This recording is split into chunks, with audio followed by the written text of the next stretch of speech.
Listo, Leonardo.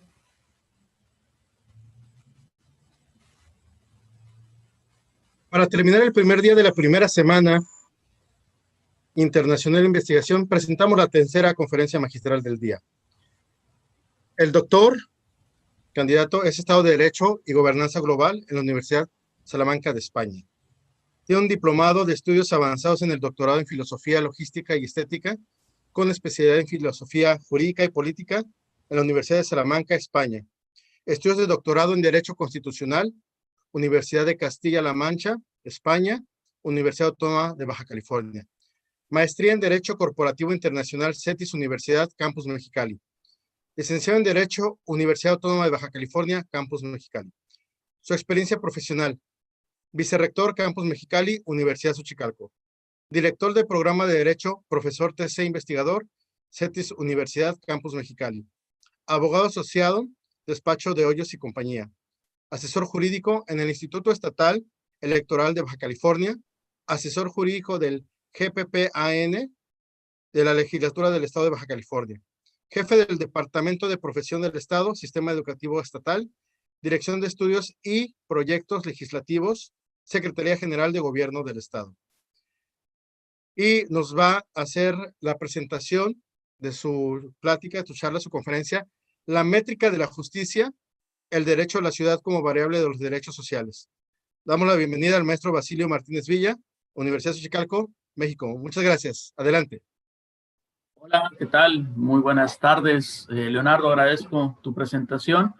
Bueno, pues nos encontramos aquí para poder charlar un poco acerca de justicia distributiva y para poder hacer algunas reflexiones en torno a teorías de justicia y entenderlas desde la perspectiva de la métrica de la justicia y vincularlas al derecho a la ciudad como una variable de los derechos sociales. Agradezco a Universidad Xochicalco, a la doctora Rodríguez Condi por la invitación y desde luego este evento, la verdad, me parece que es un evento muy importante.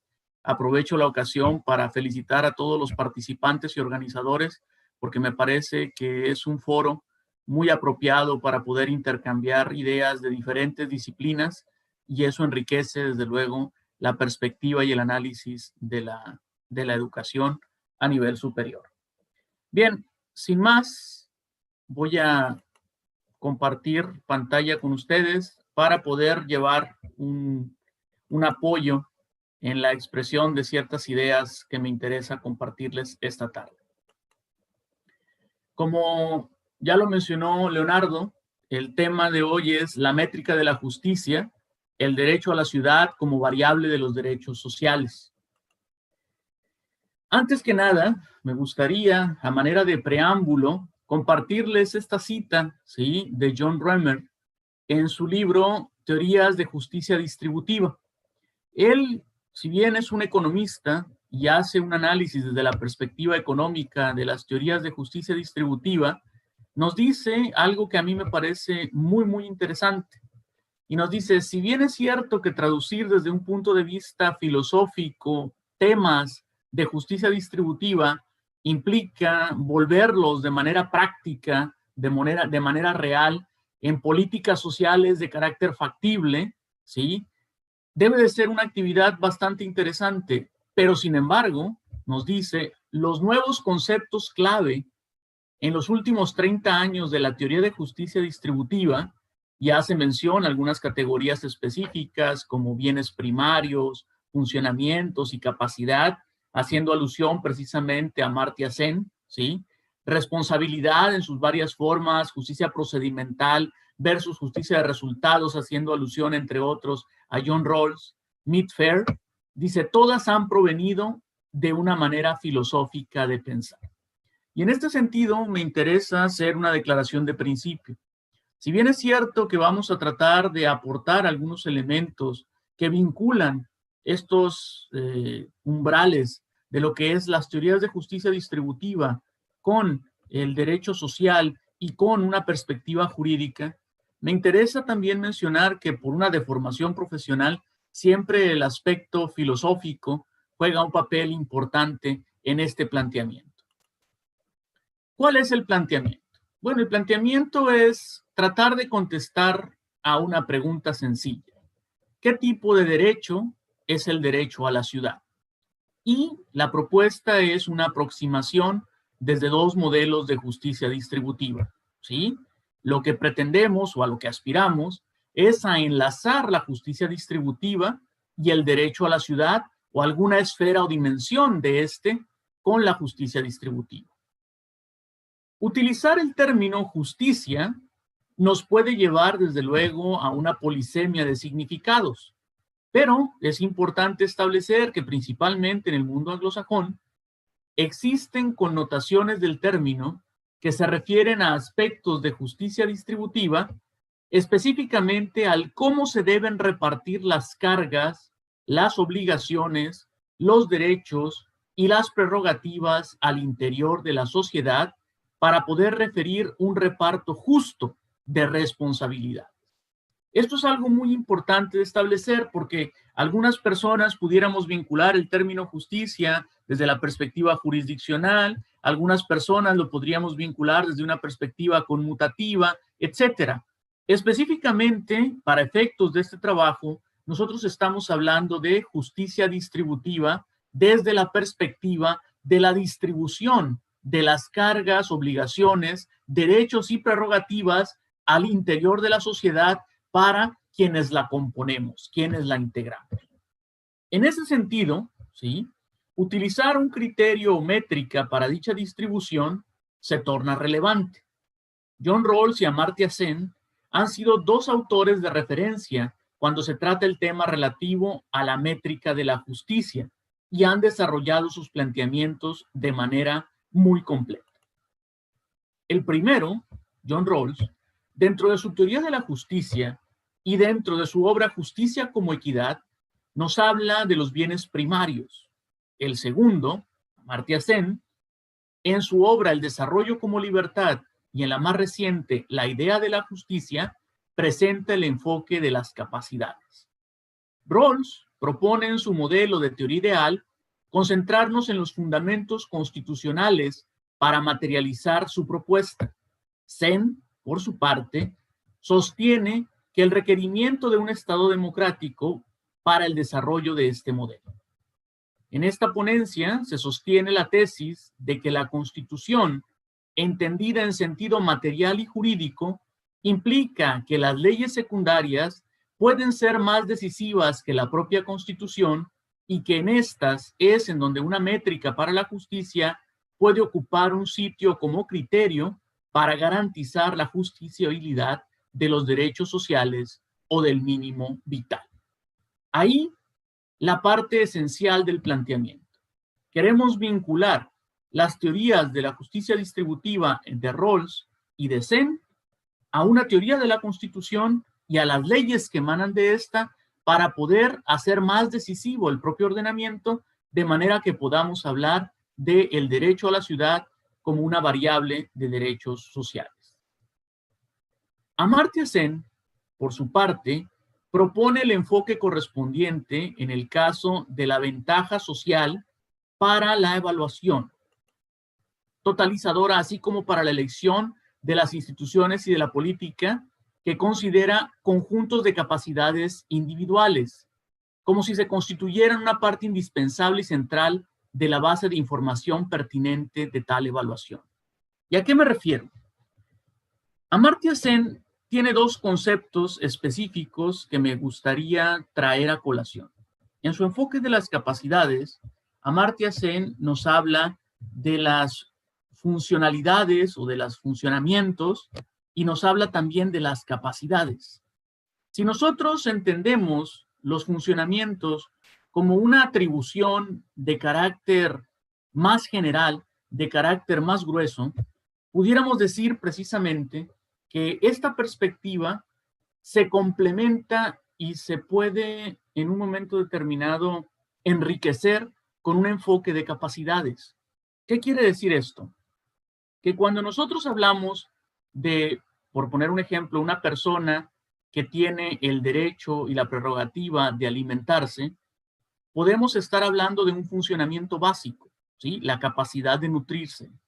Pero cuando una persona tiene la posibilidad y la habilidad para poder alimentarse, elegir el tipo de alimento, las combinaciones de alimentos que va a hacer, el lugar donde va a encontrar estos alimentos y la adquisición de estos elementos, entonces estamos en presencia de una capacidad, porque es la potencialidad del funcionamiento, es la potencialidad de hacer lo que deseas hacer y llevarlo al máximo nivel de desarrollo.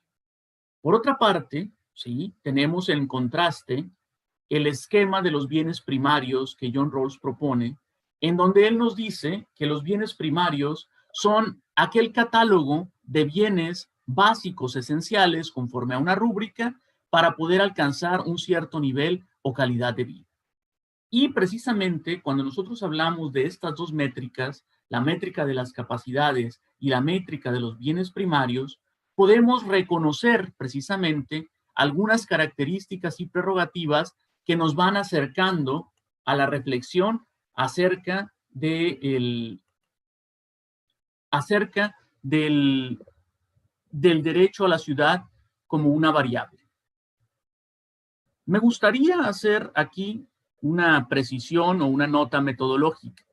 Este trabajo de investigación, sí, es un trabajo de investigación que forma parte de un proyecto de tesis doctoral, sí, en donde la metodología utilizada para desarrollar esta investigación se basa en el método analítico descriptivo con un enfoque deductivo, centrado en el análisis particular de dos modelos: teorías de justicia y derechos sociales. El método, según Fonseca, referencia que tomo de Gabriela Faulk, es el socio-jurídico crítico, considerando que no hay cómo separar socio de jurídico en el estudio del área del derecho, solamente distinguirlos. Por tal razón, la investigación en ciencias sociales y en especial en el campo jurídico problematiza el mundo de las conductas intersubjetivas, y esta problematización desde un principio se manifiesta a través de la intención de identificar cuáles son las realidades sociales que pueden ser impresas de forma jurídico-normativa. Básicamente se trata de una investigación de carácter documental, pero como estudio jurídico incluye a la ciudad como objeto de derecho y a la persona como titular de cierta dimensión de los derechos, siendo así un diálogo entre derecho y urbanismo que se centra en el análisis de repercusiones jurídicas y en la configuración social y espacial de la ciudad. El hilo conductor para toda esta elaboración se centra en dos modelos de justicia distributiva, el de Rawls y el de Sen, y una concepción jurídica de los derechos sociales. De este modo, se trata de hacer la selección de premisas que funcionen como base fáctica para la investigación teórica que se pretende desarrollar. Distinto de un estudio de caso, la descripción de los elementos está inserta a lo largo del desarrollo de la investigación a efecto de comprobar la hipótesis. Ahora bien, vamos a tratar de poner un poco de orden en este planteamiento general que estábamos haciendo al principio, ¿sí? Toda teoría de justicia debe de poseer cuando menos dos componentes esenciales, ¿sí? Uno, el referido al esquema de libertades y obligaciones dentro del cual la persona se desenvuelve en sociedad. Y dos, el esquema de distribución de sus ingresos y otros beneficios. En cuanto al segundo aspecto, ¿sí?, los ingresos, los elementos que implican es distribución directa de impuestos, transferencias, subsidios, recursos productivos, consumo de artículos, bienes personales de carácter material, servicios, respeto a uno mismo, bienestar, conocimiento, salud, aptitudes mentales, o físicas. Y existen algunas otras opciones acerca de la teoría de la justicia. Algunos proponen un esquema de libertades y bienes primarios, como lo hace Rawls. Otros estiman que se debe privilegiar un mayor esquema de libertades en general, como lo hace Nozick, y otros, como el propio Amartya Sen, proponen un modelo enfocado a las capacidades. ¿Pero a qué nos estamos refiriendo específicamente? A los componentes de una teoría de justicia. La pretensión en esta investigación es básicamente que la teoría de justicia pueda servir como fundamento dogmático para precisamente los llamados derechos sociales y para el derecho a la ciudad en concreto. En ese sentido, ¿sí?, se aspira a entender que la Constitución, desde su valor o fuerza respecto a otras normas, ¿sí?, es decir, como norma fundamental del ordenamiento superior y más elevada respecto al resto de las leyes, es un enfoque incompleto. Coloca el análisis en un plano meramente formal. Lo anterior implica desestimar su contenido, al mantener solo el carácter de legalidad fundamental de un Estado. No se está prestando atención al aspecto de carácter material, el cual implica vincularlo a la realidad. Una constitución es, a su vez, una forma que recubre la realidad. Entender la Constitución de esta manera implica discutir la Constitución en sentido material, atendiendo a la materia o sustancia de que la Constitución está hecha. Esto quiere decir que con un enfoque desde esta perspectiva o planteamiento, nosotros podemos entender la norma no solo desde la perspectiva formal clásica o tradicional, sino también desde la perspectiva material relativa a sus contenidos. Y aquí es donde las teorías de justicia, desde el planteamiento que hace un servidor, adquieren relevancia. La idea de que las leyes ordinarias pueden ser más decisivas incluso que la propia Constitución es importante. Y ahí es donde los aspectos de la métrica y la composición de los diversos modelos de justicia distributiva se tornan relevantes, pues permiten introducir a discusión el formato constitucional, consideraciones materiales y técnicas, tales como los que ya hemos referido: métrica, agregación, prioridad, entre otros. La propuesta, entonces, es muy sencilla. A partir de una categoría denominada Constitución, entendida en sentido material heterogéneo, por cuanto a las diversas fuentes que pueden contenerla, preceptos constitucionales, leyes generales, jurisprudencia constitucional, entre otras, realizar el contraste entre los modelos y fundamentos constitucionales propuestos por Rawls a lo largo de su obra, así como la crítica que Sen, Dworkin, Habermas y otros han realizado, a efecto de lograr un estudio sobre aspectos relevantes en cuanto a orden democrático, constitución y derechos humanos, para aportar postulados que permitan mejorar la calidad de vida en un entorno social latinoamericano, asumiendo que las políticas sociales y económicas deben tener como objetivo la maximización de las expectativas a largo plazo de los ciudadanos. Y vinculando precisamente esto que aspira a ser el contenido dogmático, ¿sí?, a partir de las teorías de justicia distributiva, cómo llevarlo a la arena o cómo llevarlo al plano de la ciudad. Como una nota de carácter general, hay una expectativa, ¿sí?, de que las zonas urbanas absorban el crecimiento futuro de la población.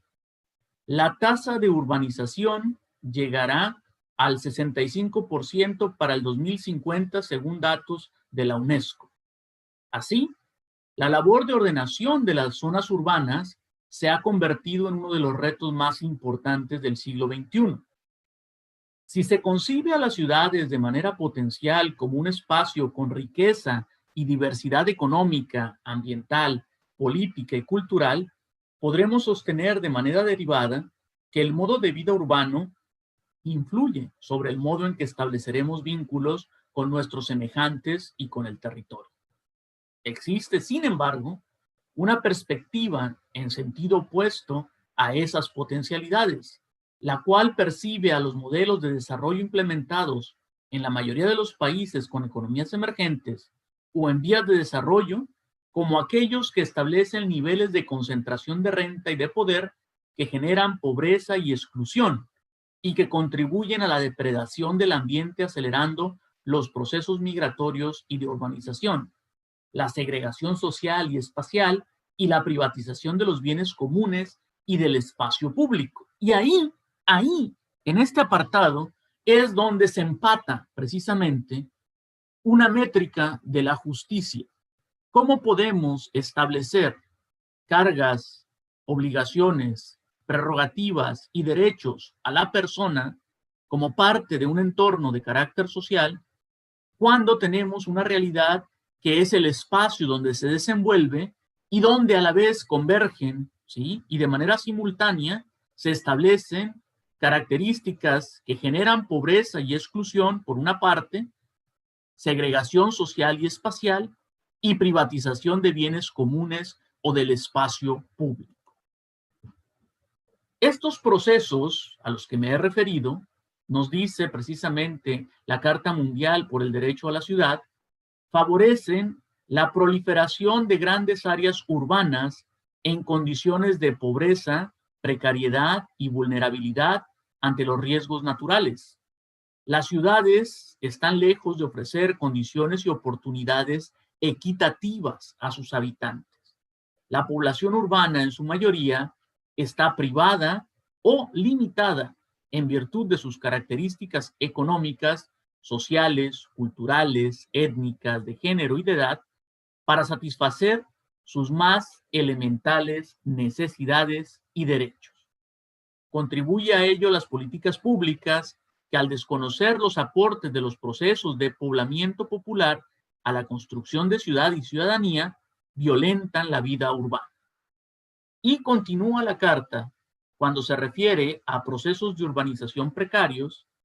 Graves consecuencias de estos son los desalojos masivos, la segregación y el consecuente deterioro de la convivencia social. El surgimiento de luchas urbanas que, pese a su significado social y político, son aún fragmentadas e incapaces de producir cambios trascendentes en el modelo de desarrollo vigente. Sirva esto como una radiografía que se hace precisamente para ubicar el problema. El problema del crecimiento urbano es un problema no solo de carácter geográfico, no solo de carácter urbanístico, sino también de carácter social, de carácter económico, de carácter político. Y precisamente cuando nosotros tratamos de dotar de un contenido material a través de un modelo de justicia distributiva, pueda ser el que hemos mencionado o proponemos a través de Rawls o a través de Sen, ¿sí? Estamos tratando precisamente de volver materialmente visible este problema. Desde luego, no soy ajeno a que el derecho a la ciudad es un término que se le atribuye a Lefebvre, ¿sí? Quien a principios del 68 publicó una obra que llevó ese nombre, El derecho a la ciudad, y reveló su pensamiento sobre la ciudad y sobre la urbanización, anticipando los cambios de las zonas urbanas que ya entonces se estaban produciendo. Su noción de derecho a la ciudad se nutre de la idea de que la ciudad es pública, un espacio de intercambio e interacción social. Al ser pública requiere heterogeneidad, ya que el encuentro de las diferencias se hace posible y la diferenciación implica lucha en la medida en que la gente compite para dar forma a la ciudad.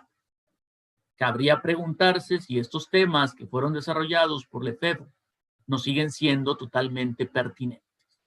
Entonces, si bien es cierto, tiene un origen de carácter sociológico en la década de los 60, es una realidad que el problema del crecimiento urbano está ya entre nosotros y que hay diferentes fenómenos que generan inequidad, desigualdad. Y por eso un modelo de justicia distributiva puede en un momento determinado ser una opción para poder establecer posibles o posibilidades de solución a este reto.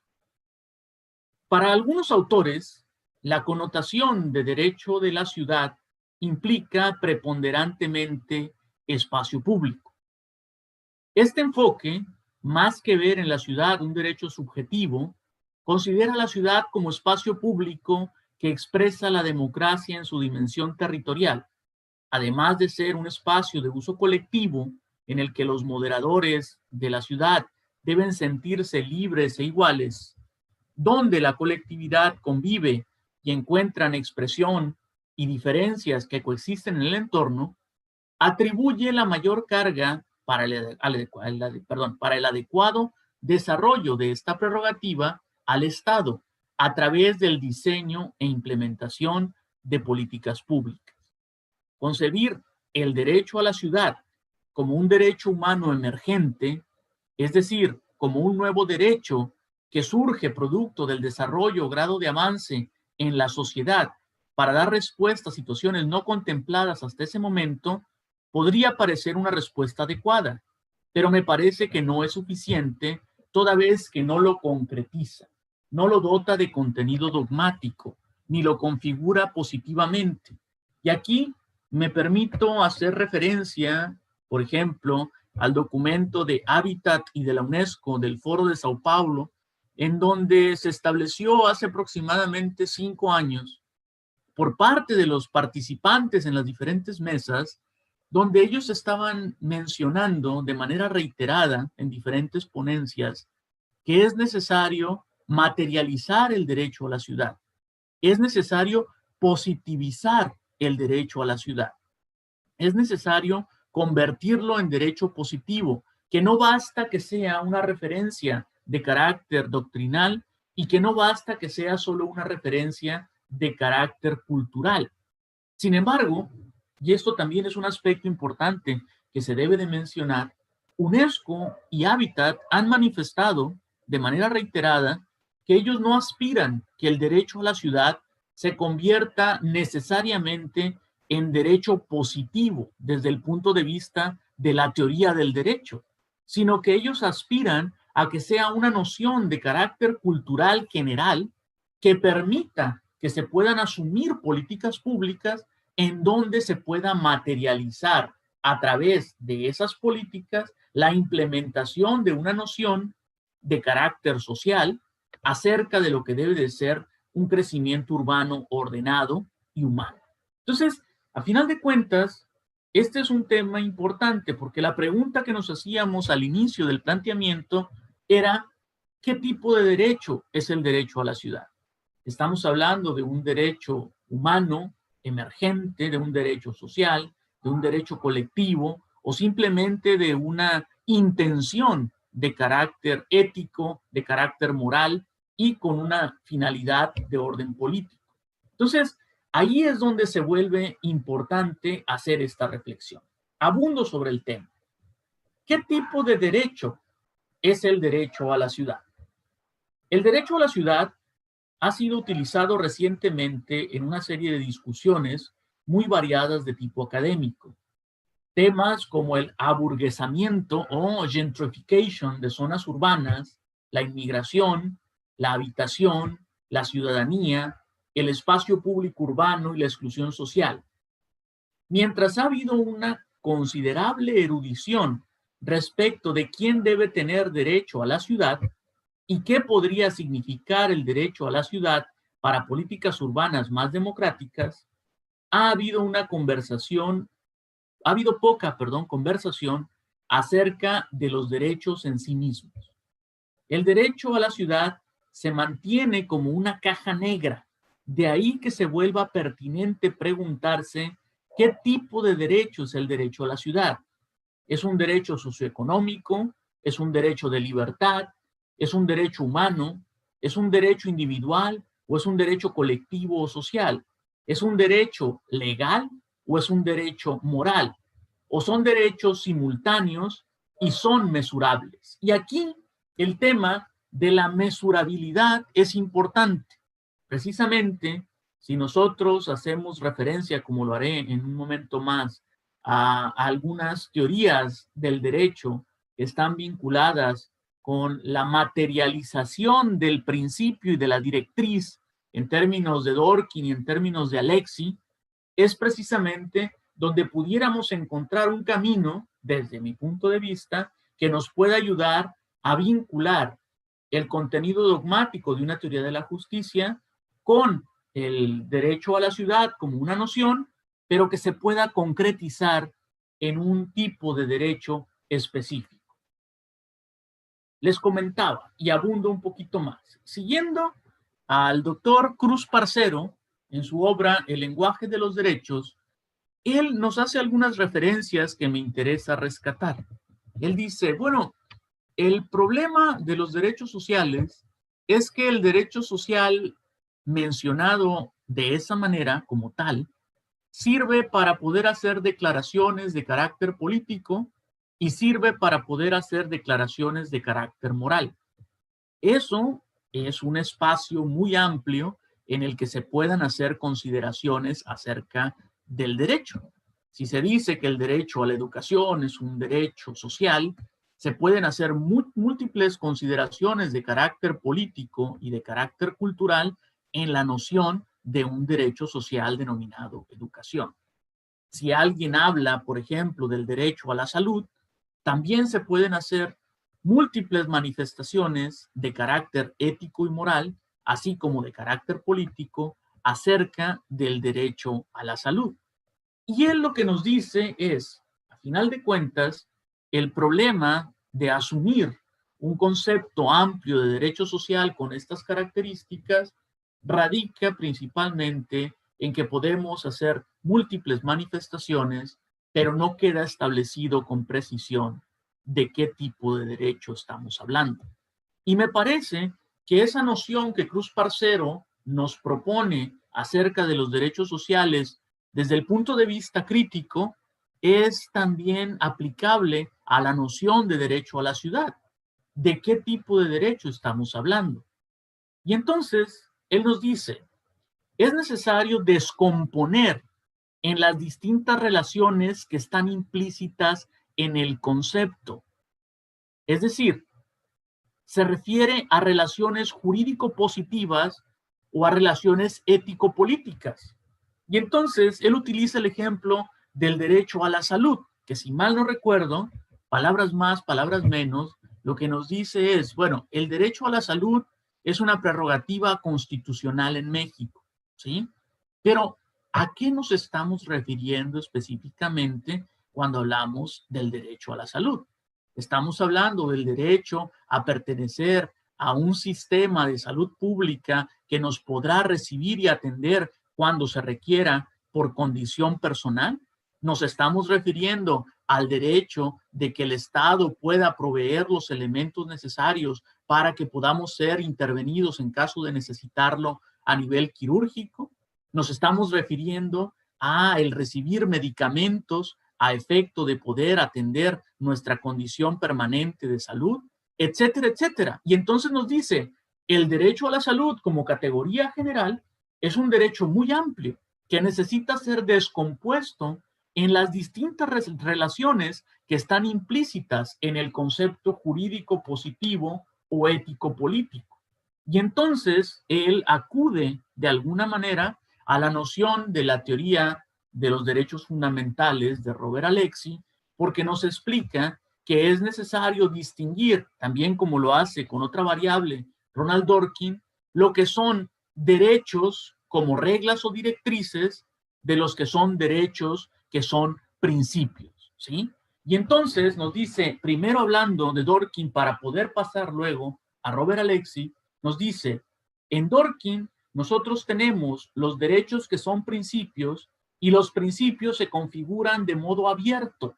Es decir, las condiciones de aplicación son específicas, pero la configuración del derecho que está contenido en un principio se configura de manera abierta.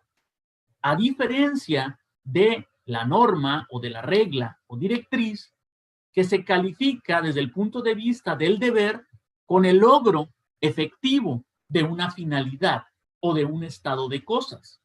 Y entonces, él lo que nos dice es, cuando hablamos de derechos sociales, hay que distinguir si se trata de un derecho en sentido amplio o en sentido concreto.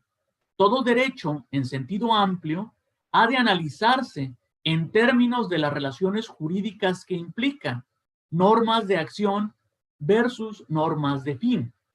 Y aún ahí amplía todavía la idea diciéndonos, si se trata de un derecho de carácter social, ¿sí? En sentido amplio o en sentido concreto, y estamos hablando de una relación jurídica que implica una norma de acción, pues todavía puede quedar abierto el espacio para la resolución o aplicación de ese derecho, porque muchas veces se puede ordenar por parte de la autoridad respectiva o por parte del intérprete del derecho que con una acción se puede resolver la aplicación o materialización del derecho concreto al que nos estamos refiriendo. Y nos dice, y sin embargo, puede haber acciones similares, distintas, que puedan venir a dar una forma de solución y materialización a ese derecho.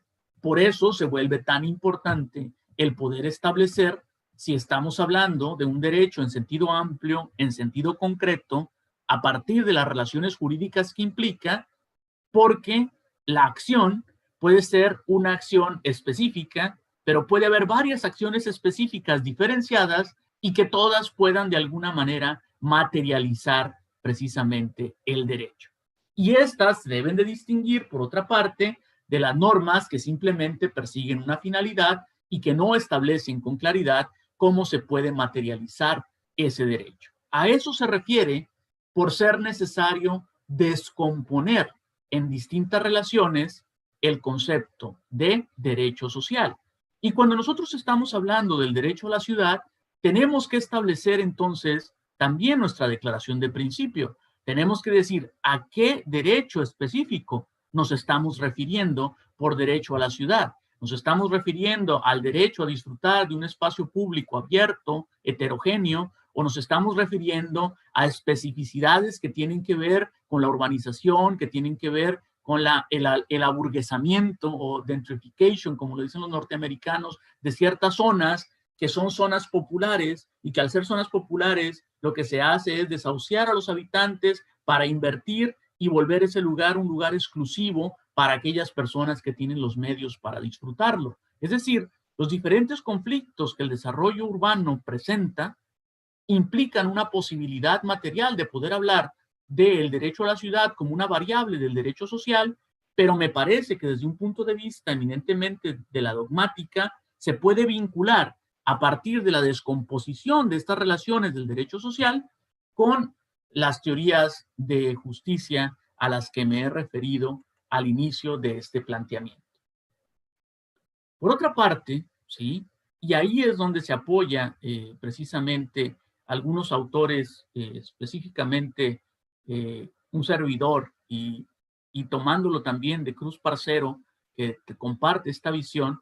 Él dice que la teoría de los derechos fundamentales de Robert Alexy puede ser ilustrativa de cómo podemos establecer precisamente los diferentes grados para materializar un derecho tan particular como lo es el derecho a la ciudad.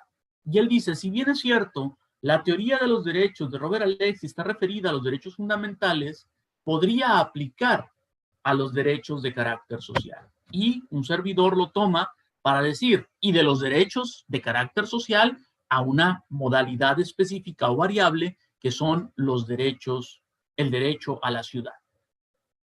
Si ustedes recuerdan, Robert Alexy distingue entre derechos a algo, libertades y competencias.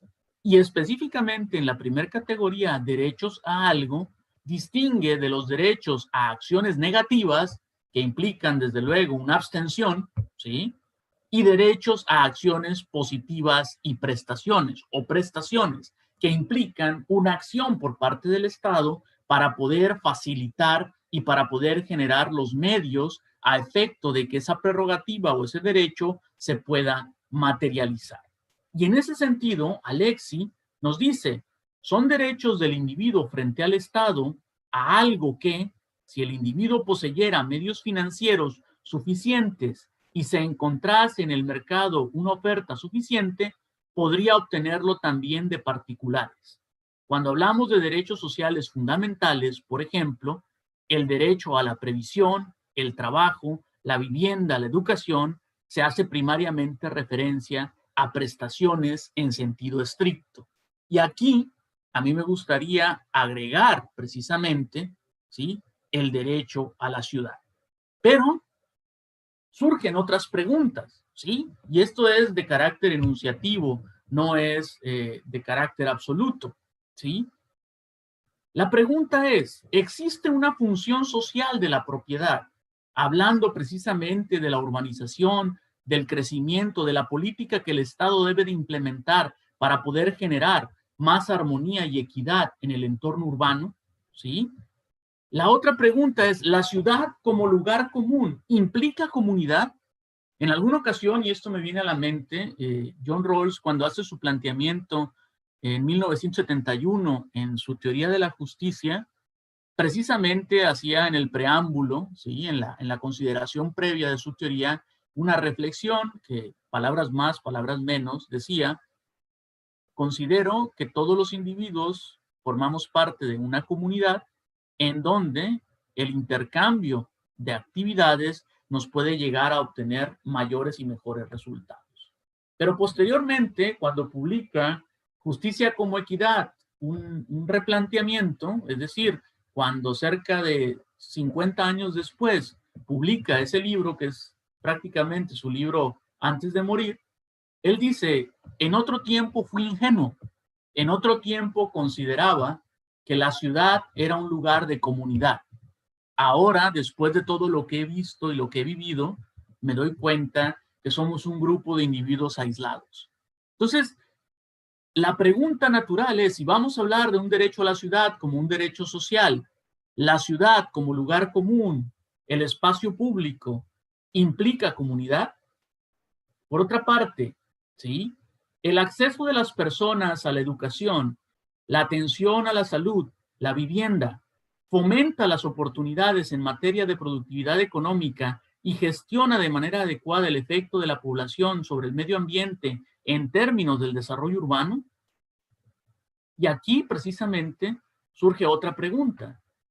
¿Cómo entendemos entonces la debida distribución de derechos, de prerrogativas, de cargas y de obligaciones? Traigo a colación un concepto de Habermas como es el Lebenswelt o el mundo de la vida, ¿sí? ¿En qué parte de la normatividad está contenido esa noción de mundo de la vida? Por otra parte, el crecimiento urbano es equitativo, fomenta la igualdad, y todo esto nos lleva precisamente a la pregunta de calidad de vida. ¿El derecho a la ciudad implica la categoría de tecnología de libre acceso para el ciudadano? Es decir, a final de cuentas, cuando estamos haciendo una reflexión en estos términos, surgen preguntas que nos deben de ayudar a materializar y a especificar el derecho a la ciudad. ¿Está este derecho implícito en los principios jurídico-constitucionales de los derechos humanos o de la parte dogmática del ordenamiento mexicano, del artículo 1 al artículo 28, 29? En su caso, si solo están implícitamente ahí, conservan la múltiple dimensión de su conformación y nuevamente me parece que Alexi se vuelve relevante. Ya acercándome un poco más, porque sé que el tiempo es limitado, ¿no? Podría hablar y platicar con mucho más entusiasmo de este planteamiento. Me acerco a algunos hallazgos que puedo presentar a tipo de conclusión, ¿sí? La métrica, es decir, la unidad de medida en un modelo de justicia distributiva, ¿sí? Es una de las bases de variación o es un componente esencial de la justicia en términos de una teoría. En términos de ventajas para una persona, las otras dos son la agregación de la información sobre esas ventajas de un individuo y la prioridad como aspecto particular de la ventaja de una persona. La métrica está relacionada con la manera en que se evalúa el criterio de igualdad y de justicia respecto al nivel de bienestar del individuo. 2. Existen dos elementos constitucionales esenciales. El primero, principios fundamentales que especifican la estructura general del gobierno y el proceso político, los tres poderes y el alcance del gobierno de la mayoría. Y 2, los derechos y libertades básicas de la ciudadanía en pie de igualdad que la mayoría legislativa ha de respetar, como lo son el derecho a votar, a participar en la política, la libertad de conciencia, a la libertad de pensamiento y de asociación, así como las protecciones del Estado de Derecho. La Constitución debe satisfacer al menos estos elementos de manera esencial, los cuales están íntimamente relacionados con los dos principios de justicia que Rawls propone, el principio de libertad y el principio de diferencia e igualdad de oportunidades. Los aspectos de otro orden que están incluidos en su segundo principio, tales como la igualdad de oportunidades e inequidad económica y social permisible, así como otros aspectos relativos al bien común, preservación de la cultura y sustentabilidad, son parte del orden constitucional en la medida que la legislación secundaria se ocupa de ellos. La Constitución establece el estatus general de igualdad ciudadana y realiza la justicia política. El segundo principio interviene en la etapa legislativa y prescribe que las políticas sociales y económicas tengan como objetivo la maximización de las expectativas a largo plazo de los menos aventajados. Y en este nivel legislativo es donde se comprenden los ámbitos de carácter social y económico que están vinculados a la noción de derecho social a la ciudad. 3. En este sentido, el papel de un poder judicial que garantice la justiciabilidad de los derechos sociales a partir del nivel legislativo que establecería una métrica para la justicia es fundamental. 4. Cada modelo de justicia y, por lo tanto, cada criterio de métrica prioriza una base informacional, la cual se refleja en los principios que la constituyen y que compiten los principios de otros modelos. Cada aproximación evaluativa puede caracterizarse por su base informacional, pero ambas, la información considerada así como la información excluida, son relevantes para el juicio que se elabore. Esta base informativa se compone de dos aspectos: las características personales relevantes del modelo y la elección de características combinadas. Esto es, si aplicamos un modelo utilitarista para entender la justicia distributiva y por ende los derechos que deben derivar de este modelo de justicia del que se trate, si somos utilitaristas, vamos a pensar en un criterio de agregación, de suma, y esa suma de los beneficios o de las características después se va a promediar para poder establecer índices o para poder establecer patrones de asignación. Pero, pues al final de cuentas, la gran crítica que se le ha hecho al utilitarismo, tanto por Rawls como por Sen, como por otros, es que el utilitarismo agrega, suma y luego promedia, pero no individualiza, no especifica beneficios en lo individual. De ahí que los modelos de teoría de justicia distributiva que tanto Rawls como Sen proponen son modelos que tratan de establecer características de carácter individual, de carácter específico, y en el caso de Sen, de carácter comparativo. Justicia e igualdad no son lo mismo, pero existen dos perspectivas que inciden en la concepción de lo justo que se elija: la política y la lógica. Desde un punto de vista formal, la demanda de equidad para todos los sujetos está presente al interior de la teoría que se elija. Si bien no siempre que se hable de justicia se estará hablando de igualdad, de manera que se pueda crear un modelo lógico, siempre se debe acudir a las concepciones de justicia que se encuentran en las creencias y convicciones de la gente, donde la idea de igualdad subyace. Esto nos debe llevar a revisar el caso latinoamericano. Y en particular, a lo que me estoy refiriendo es a la noción de justicia en Rawls, que nos dice, toda persona tiene nociones intuitivas de justicia, y a partir de un ejercicio que denomina equilibrio reflexivo, se puede llegar a la consideración que nos va a permitir establecer criterios o nociones de justicia generalmente aceptadas. Y en el caso de Sen, ¿sí?, él lo único que nos dice es, yo propongo un modelo que se enfoque en la injusticia, no solo en la capacidad de la persona, sino en la injusticia para tratar de mejorar un estado de cosas respecto a otro. Pero a final de cuentas, ambos están hablando de una distinción de carácter político y lógico entre justicia e igualdad. La concepción de justicia de Sen, como lo mencionaba hace un momento, se ocupa por un sentido de la injusticia. La defensa de principios de justicia, según teorías trascendentales como Rawls o Dworkin, representa una dificultad para Sen. Por ello se aproxima al objeto de la justicia desde su opuesto, desde un enfoque comparativo, y prioriza la justicia reparable. Y ya para terminar, porque tenemos que dejar un espacio para interacción, la justicia puede tratarse o puede ser tratada o estudiada desde la perspectiva trascendental, desde el enfoque de qué tan justas son las instituciones, que es el modelo que Rawls propone y que Sen tanto le critica, y la identificación de los arreglos perfectamente justos, o bien desde una perspectiva comparativa a efecto de determinar si un particular estado de cosas puede mejorarse. Analíticamente, estos enfoques están desvinculados. No es necesario identificar el mejor estado de cosas a efecto de determinar si un estado A es mejor que uno B. ¿Y por qué nos serviría un enfoque con estas características o un análisis con estas características? Porque eso es lo que nos permitiría contestar en específico la pregunta de cuáles son las acciones concretas que materializan a un derecho de carácter social, como puede ser el derecho a la ciudad. Y por último, estas diferentes consideraciones, ¿sí?, o razones para justificar la justicia que pueden resistir el escrutinio crítico, pueden también arrojar conclusiones distintas. Esto da pie a un pluralismo de valores sin que por ello haya necesariamente un relativismo.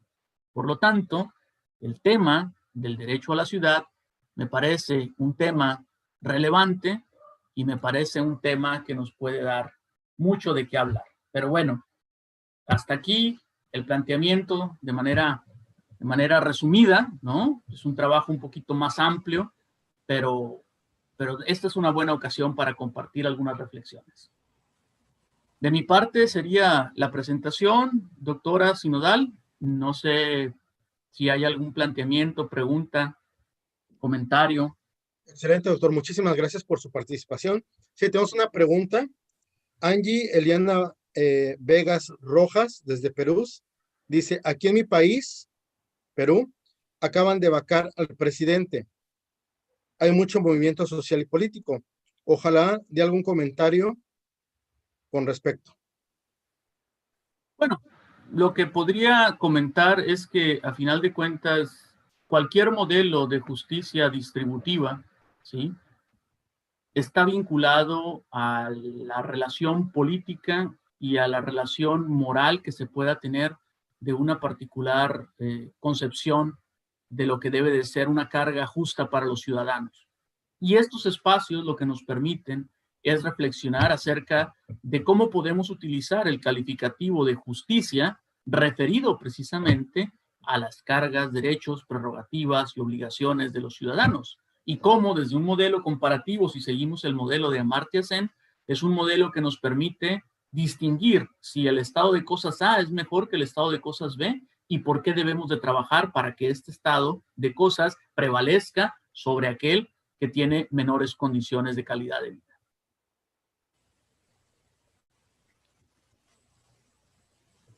Leonardo, tu micrófono está silenciado. Ok, me lo apagaron por ahí. Tenemos otra pregunta que dice, el eventual reconocimiento del derecho a la ciudad, desde su punto de vista, ¿sería la pauta para hablar de una nueva generación dentro de la clasificación de los derechos humanos? Bueno, qué interesante planteamiento. Siguiendo un poco a Cruz Parcero, lo que yo les podría comentar es que las categorías o las clasificaciones o las generaciones de derechos, primera generación, segunda generación, tercera generación, cuarta generación, en fin, ¿no? Son secuencias que siempre tienen una perspectiva de carácter un poco arbitraria. A mí lo que me parece interesante es que hablar del derecho a la ciudad es la posibilidad de poder hacer un ejercicio que vaya más allá de una clasificación general a la concretización de un derecho a través de acciones específicas, a través de actos concretos que se puedan identificar y que puedan materializar el derecho para que pueda ser recogido por el derecho positivo. Excelente, doctor. Bueno, muchas gracias. Tenemos otro también que dice, ¿considera usted que el Estado mexicano y su sistema jurídico se encuentran preparados para garantizar el cumplimiento de esta propuesta de derecho social? Bueno, eso es precisamente el área de oportunidad y el reto para cualquier Estado, y el Estado mexicano no es la excepción. Aquí de lo que se trata es de cómo vamos a establecer la separación de las diferentes facetas y aspectos del derecho a la ciudad. Es decir, De la misma manera, como explicaba en el ejemplo, el derecho a la salud implica en concreto acciones específicas diferenciadas. El derecho a la ciudad es, bueno, ¿de qué modalidad de derecho estamos hablando? Estamos hablando del derecho a la ciudad como espacio público, estamos hablando del derecho a la ciudad como urbanización ordenada, estamos hablando del derecho a la ciudad como acceso a la libre tecnología para todos los ciudadanos, y entonces ahí es donde se tienen que establecer y vincular con algunas categorías de derechos humanos esenciales, ¿no? Como el mínimo vital o como pudiera ser criterios de progresividad. Excelente, doctor. Muchísimas gracias. Hay una pregunta más. Si me pueden mandar, por favor. ¿Tenemos algunas preguntas? ¿O ya están todas? Ahí va la otra. ¿Yes?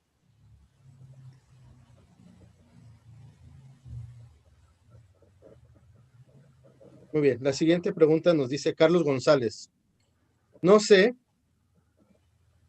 si se está especulando que la pandemia, el confinamiento, es vinculante con la insaturación de un supuesto nuevo orden mundial. ¿Qué pasaría con los derechos a la ciudad sociales? Bueno, en el sentido del planteamiento que estamos haciendo, ¿no? Si nos vamos al planteamiento sociológico que Lefebvre hacía, él lo que decía es la revolución industrial y la industrialización lo que está generando es cada vez espacios menos heterogéneos. La ciudad debe de garantizar espacios heterogéneos, porque precisamente la pluralidad es un valor en un esquema democrático. Un elemento que no comenté en voz alta, pero que a lo mejor yo lo tomé como una obviedad, es que tanto Amartya Sen como John Rawls parten de un Estado democrático a efecto de poder implementar la métrica para una teoría de la justicia. Entonces, en ese sentido, la pluralidad y los espacios heterogéneos dentro de la perspectiva del derecho social a la ciudad son esenciales para que se pueda brindar el espacio de desarrollo necesario.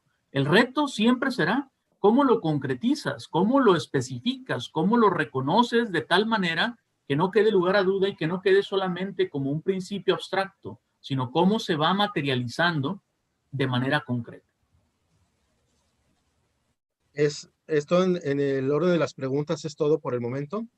Vamos a continuar y para esto voy a pedir a la doctora Nancy Rodríguez Condit, le voy a ceder la palabra para que entregue constancia de reconocimiento de esta excelente ponencia del doctor Basilio Martínez Villa. Adelante, doctora Nancy Rodríguez Condit. Sí, un segundo, voy a compartir pantalla.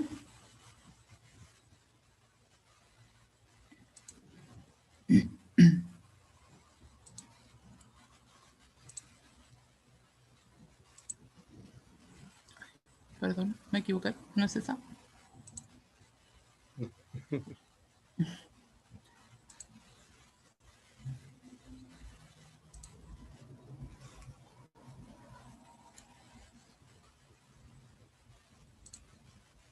Ahora sí.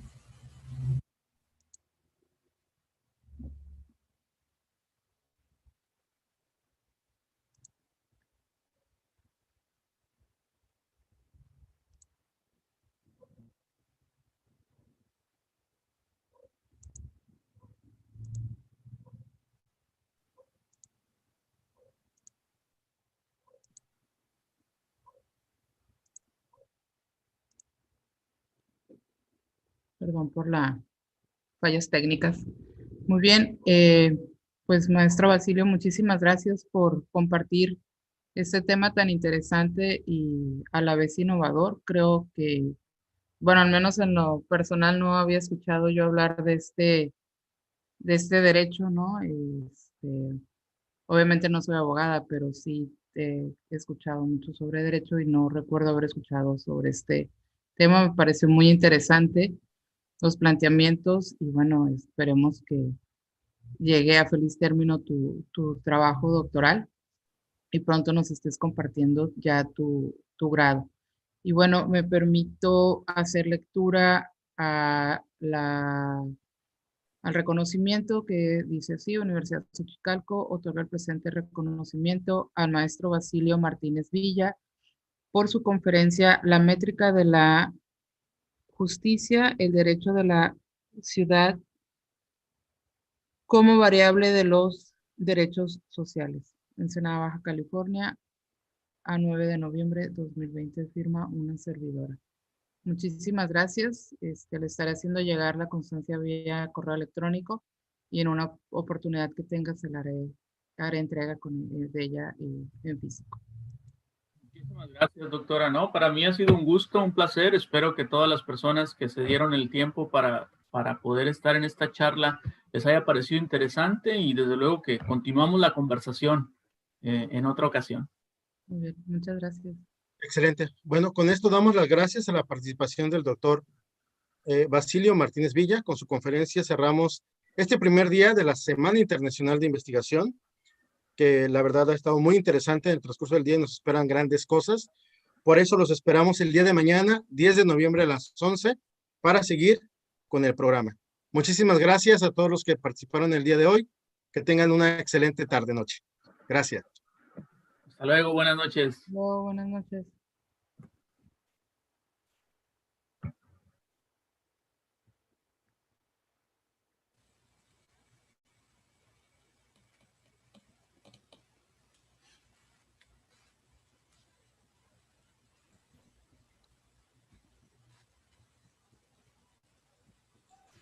Gracias, nos vemos.